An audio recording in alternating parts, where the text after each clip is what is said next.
But today, it's time to start looking to the future.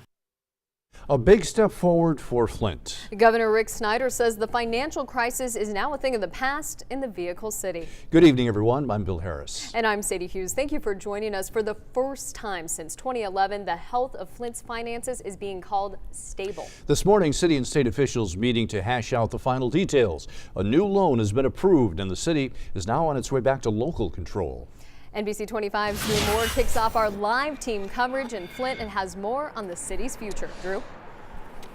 That's right. It was 4 years ago when the city was almost labeled insolvent. That means they were broke. They had very little revenue coming in and millions of dollars in legacy debt. Now, the announcement today, city officials called it the most important time in the vehicle city's history.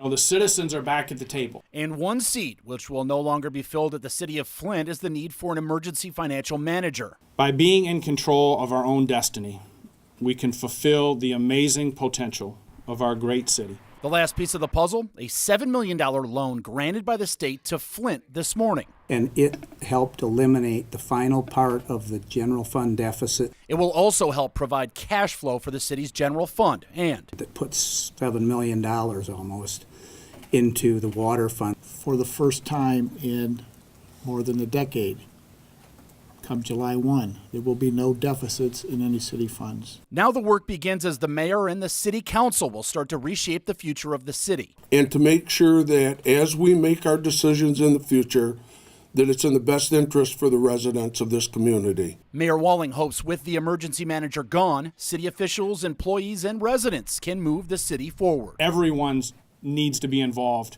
in this rebirth and in this next chapter. Now, I spoke with Treasury officials today. The city of Flint isn't in the clear yet.